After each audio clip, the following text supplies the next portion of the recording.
We were just about to go to bed, actually. It's 11 p.m. and I opened the blind and it was completely dark outside. There was nothing in the parking lot, but there was a shadow skulking around our van. And I don't know if he saw me because the lights were off. So I was watching it, he moved away and then he moved back again, and then I jumped out with my torch and I chased after him. He skulked away into the bushes very calmly.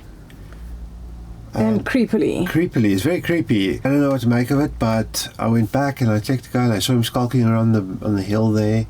And then I said, no, let's go.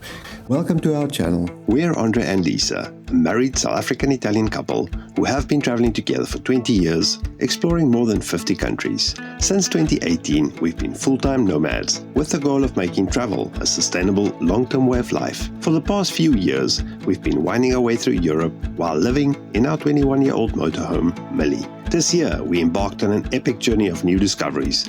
Starting from Italy, we explored the Western Balkans before returning to Denmark for summer. Right now, we're happy to be in Spain, slowing down to enjoy the warmer weather and sunny skies. The upcoming year holds exciting plans as we set our sights on Morocco. So hit that subscribe button and join our adventure.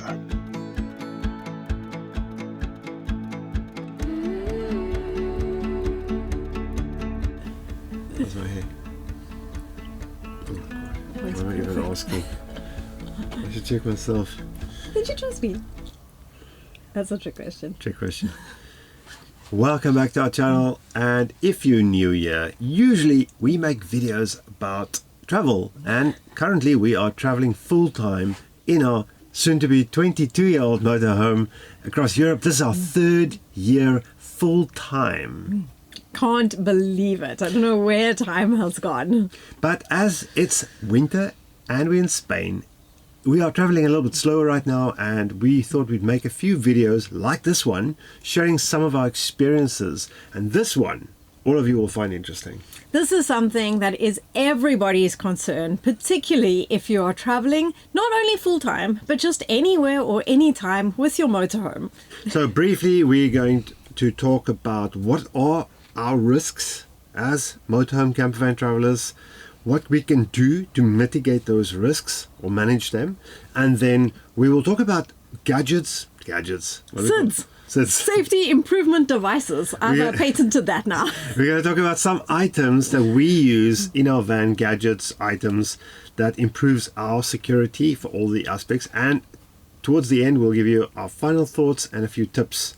Now, let's be honest, safety and security is one of those things that you can't guarantee that you will eliminate. It's just not like that. It is an inherent risk of doing what we do.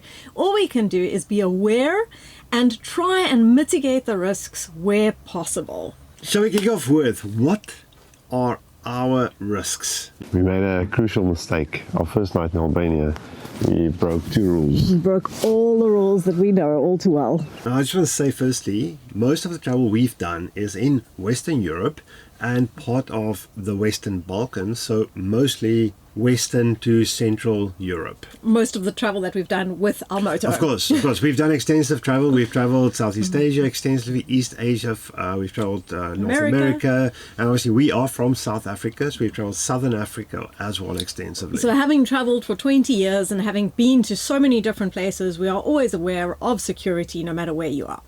It's different when you travel in your home full-time. I think you're a lot more aware how vulnerable you really are, not only to your vehicle breaking down and you might have nowhere to sleep and you have to deal with that problem while on the road, but you also know every time you stop it and you step away from it, there's a risk that literally everything we own travel with us. And so that's not only our house, that's our house and all our belongings. We don't have a lot, to be honest, and that's why we choose this lifestyle, but still, it's just a hell of an inconvenience. So let's talk about the risks.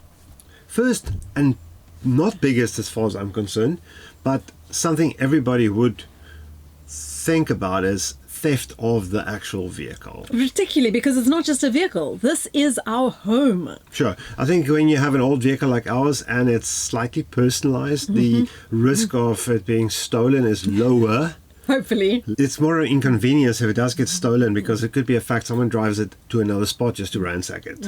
And particularly depending on how you're insured. I mean, we aren't insured for Comprehensively, it, so no. it's not only just the value of the vehicle, but it's everything about it.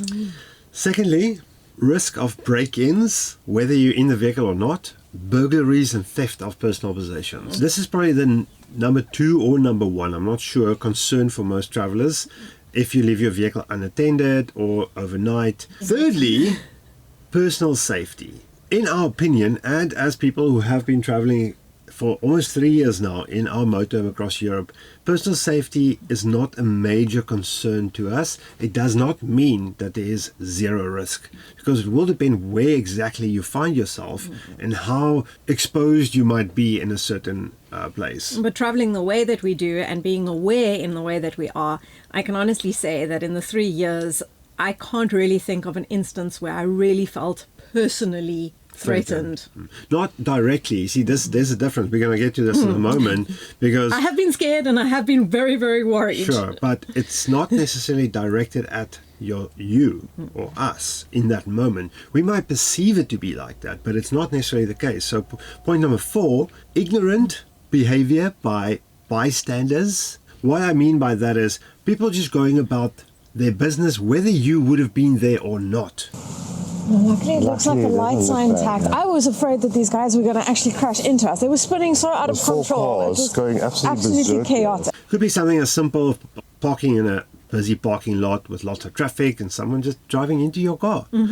To us in a motorhome, the repercussions are so much more severe and they were not intended. Or even just drunken behavior by local youth. It can be knocking on the van, maybe throwing some items at the van. These things happen. Usually it's quite innocent, but it still doesn't feel good. You never know what's going to happen next because it's silly behavior. There are ways to mitigate. You can't completely remove all these risks. Lastly, I think, is finding yourself in an unpleasant or discomforting environment.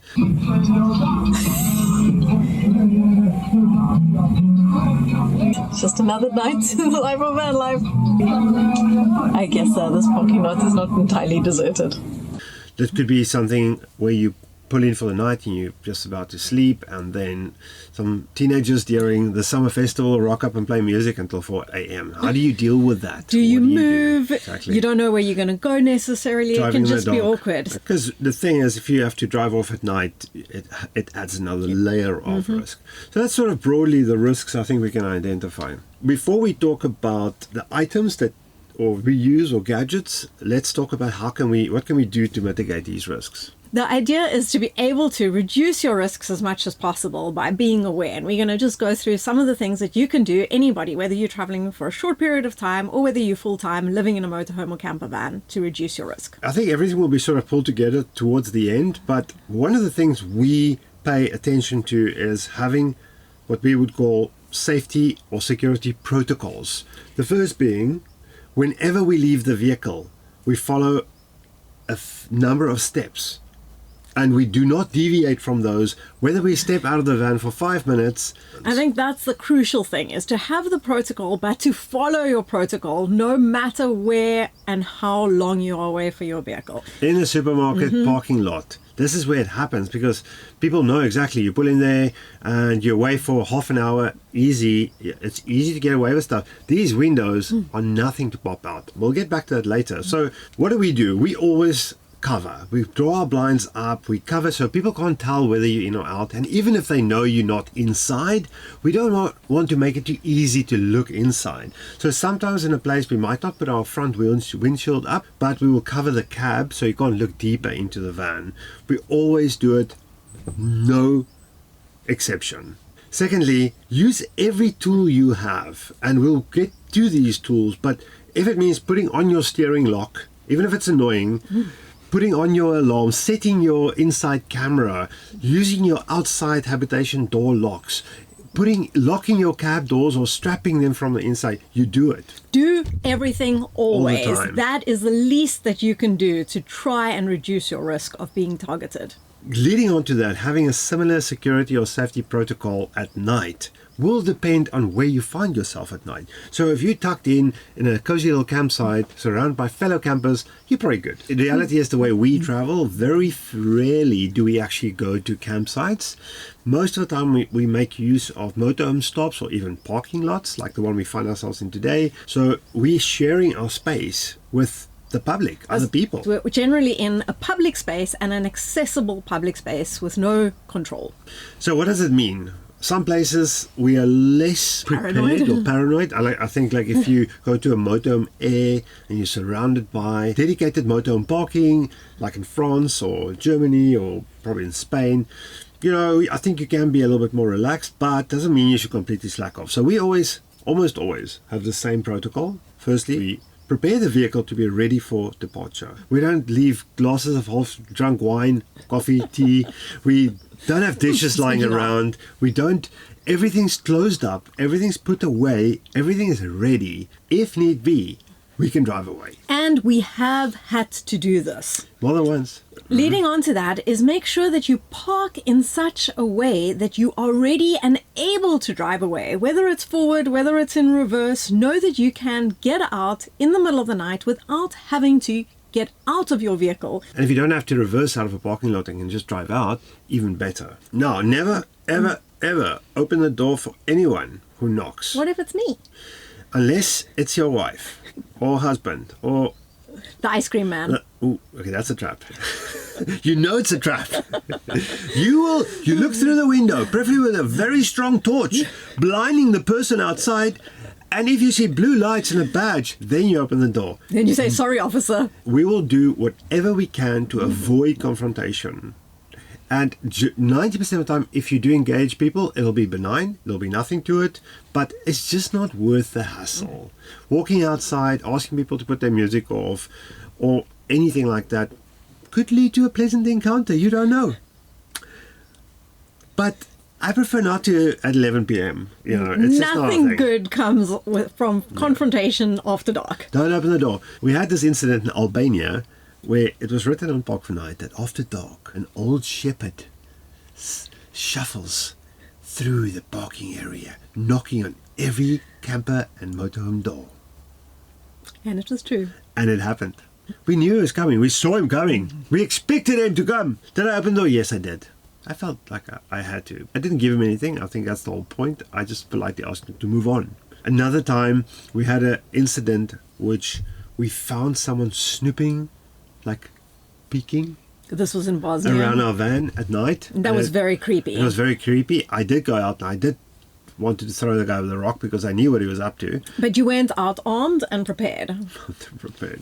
Yes, meet the Smith and Wesson. Anyway, don't do it. Don't ever do it. Now, more importantly, rather have a list of emergency numbers handy of the region you're in. So if you travel into this town, you will normally find a board as you enter the town or the municipal area. These are the emergency numbers. Call those people if you need help. In Italy, we once called the police because a truck reversed into us in a parking lot and we thought the guy was under the influence. So make sure you have those numbers handy and don't be shy to call the local police, call the municipal police. Get someone out there rather than stepping outside your van if you feel threatened. First prize is drive away. On this, always keep your cell phone on and ready to use. Don't switch it off at night. Just put it on silent if you prefer, but keep it on and ready, whether it's for navigation or to make an important emergency call. And then, because we all know that things never go according to plan when you travel the way we do, have a plan B and a plan C. So when you do go to sleep at night, have a look around the area, know where there's 1 or 2 more parkings that you could move onto that night if something does happen in the evening. We once didn't quite do this. Well, we looked, but we couldn't find anything close enough. And that was the night in Bosnia when we had to move at midnight. And the closest stop that we could then find was half an hour away. Often you just have to make that call earlier rather than later. We've been in that position. In Denmark, these kids go around with their ghetto blasters during midsummer. And it's full-on party time. And you think, these guys got to go to bed eventually. Even if it's raining. No, they don't go to bed. Okay, they're going to wait until the sun comes up. So you better just move on. We've got a few more tips like this to summarize it. But I think we're first going to talk about gadgets and tools. It sounds like we're taking an ad break. Ooh, don't go anywhere. We'll be right back. Okay, that sounds like a horror movie, actually. Number 3, never, ever, ever, under any circumstances say, I'll be right back. Because you won't be back. I'm getting another beer. You want one? Yeah, sure. I'll be right back. Items 4, improved security. Now, initially I listed 10. I think it might be 10 or more. 10 and a bonus. I think we can combine a few of them, hey? You want to take the first one? We have an inside Wi-Fi security camera. Now you can get security cameras for inside and outside. Ours is inside, and these are often also used to look after your pets so that you can keep an eye on them. Whenever we leave the van, we switch it on. We can see what's going on inside the van. If anything triggers the alarm motion, we get sent an alert. If we get an alarm and we're somewhere and we can see somebody in our camper, we can also talk to them and tell them to bugger off. And we can call the police. And we can call the police. If we have to, exactly. Now we also have an external CCTV system, and there's a few ways to do this. We actually went for a more traditional, like a truck style CCTV, a more fixed and cabled system. Halo View's got some nice stuff. We looked at the wireless stuff, the quality in the dark, and when it's wet it's not so great, but there are some options. We don't use our CCTV cameras 24 hours a day, so we only switch it on when we want to know what's going on around us. In combination with these external cameras, we've also, I should say, after our little incident in Bosnia, we realized we need more illumination outside the van in case of emergency. So when we installed the exterior CCTV cameras, we also put exterior floodlights. Zombie lights. Shout out to our Australian friends for their zombie lights. They gave us the inspiration for it. And we eventually ended up with putting a light on every side of the vehicle, each with its own switch. It's quite handy also if you want to get other stuff done around the vehicle. But that in combination with the cameras actually give us a very good overview of what is going on around us without us even having to open a blind or peeking outside or opening a door. Back inside the van, from day one, we installed a safe. For us, the most important thing really is documents. It's one of those things that has no use to anybody else, but if your passport gets stolen or a bunch of cash, I mean, it's just such an inconvenience. So we have, in fact, 2 safes to be able to secure important documents and then also our most valuable possessions, cameras. For us, it gives a lot of peace of mind. These safes are bolted to the chassis. You're going to have to put a lot of work into removing those guys. So it's just a case of slowing down those pesky thieves. And any quick smash and grab, opportunistic, that's the thing that you want to stop. Opportunism.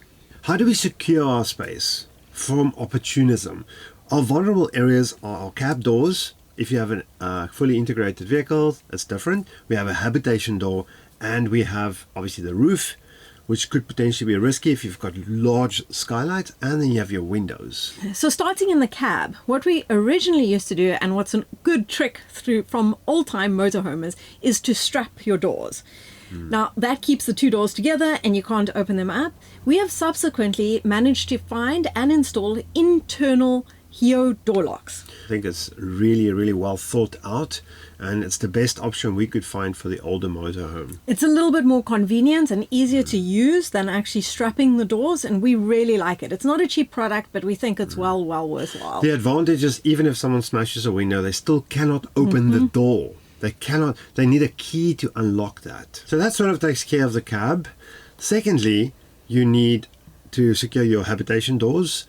Additional locks are critical. I think the default locks are a little bit mediocre, especially older vans. So we use the Fiamma locks that fold over. You get all different kinds of models. I think the newer camper vans have much better habitation locks, and some of them are even on central locking, so maybe it's less of a risk. These can be used on external habitation doors as well as big garage doors, the Fiamma locks. So they're very easy to come by. In my opinion, our windows have always been our biggest risk. One advantage of self-converted vans is you go and put sliding windows in there, which are a lot more secure, or no windows at all if you like living in the dark, but at least you have better security. One aspect we really like about our motorhome is it's got these massive windows. It brings in a lot of natural light. It makes the place feel very spacious and bright. But it does increase our vulnerability through the windows. If you don't know, if you have a traditional caravan or motorhome style window with these little latches, if you pull really hard on them, those latches will just come apart. That's what it takes. It really doesn't take much effort. So that's the simplest way for people or thieves or burglars to get entry into your vehicle. So first thing that we did was we added little window alarms so that if it's a little magnetic sensor and if the window is pried open, the alarm will at least sound and hopefully draw some attention. Well, it's useful if you're in the vehicle. Yes. Because you'll be alerted to it and you can blind them with your powerful torch and smash them with your steering lock. And then hopefully they'll run away. But if you're not in the vehicle, how do you secure it? We looked around for a few solutions. There are a number of third-party options and they are mighty pricey. There's a product where it installs a little lip at the bottom of the window and it locks inside. We went for DIY. the best DIY because we've got Andre. So we simply, it does come with some risk because you need to be willing to drill holes through your window lips. Which is nerve-wracking. So we simply use galvanized hinges, which we sized accordingly, and in our window frames we inserted bolts, I guess. We had to drill through both the window itself as well as the window frame. So this was a very risky installation. I think it's risky because you can't guarantee the outcome initially, but you sort of have this idea in your head what will work, but it actually works quite a treat. So we simply added wing nuts to it and a little magnet to hold the wing nut. Yeah, so it really works well, and it just means that the window is a little bit more secure. So it's not something I'm saying go out there and do, but it's just an option. Maybe you haven't thought about that as an option, so maybe think about that. I think it's a very cheap way to add a massive higher level of security to your windows. Yes, it doesn't look nice, and yes, you are tinkering with the van, but I'm very happy with it. Now, lastly, one thing we don't neglect is a steering or a gear lock. If you have a gear lock, use it. We installed an aftermarket steering lock, and I think the key is something for us that it's got to be convenient, quick to use, because we use it all the time. I stop at the shop, I put that thing on there. I think that sort of covers the vehicle, the van itself, but one thing that people often forget is your bicycles, which are often on a bicycle rack at the back of the vehicle, and most people lock their bicycles to the bicycle rack. Now, that bicycle rack is not very secure to your vehicle. It would be nothing to actually just remove the entire rack with the bicycles. Okay, let's hope there's no thieves watching this. Mind you, they probably know. I think they know. If you have a Fiamma rack, you can look at the bottom. There's two bolts that hold the frame in place. You remove them and the whole rack will just lift off. Now you're probably going to need a big strong team of guys to do that, but still, that's how secure your rack is. So what we opted to do is to install or fit an anchor mount into the body of our motorhome, because we don't mind drilling holes into our motorhome. Yeah. And a little bit of extra weight, who cares? Oh, wait, so we can securely anchor our bicycles to the motorhome. Now it gives us a nice little point, so you can also put a little key lock box there if you want to store keys outside the van.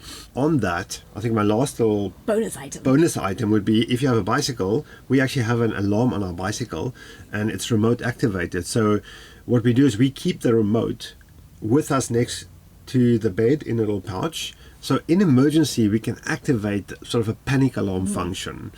So if you do have any incident and you feel like you want to draw attention to yourself in your vehicle, you hit that button and that alarm will make a racket and hopefully draw some attention. That's about what we have done up to this point. It's an ongoing thing. We're always thinking about security and thinking about how we can upgrade it. You can never ever do enough. The most important thing is to do what you can and to do it regularly. It's not always about spending money on items or gadgets to improve your security. There's a lot that you can do that costs nothing. Okay, let's wrap this up. Let's give you a couple of final thoughts and maybe a bonus tip. I think firstly, wherever you can, where you overnight, try to select a official place, safest bet.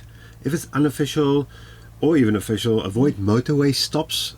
They're notoriously bad, especially on the major roads through some countries.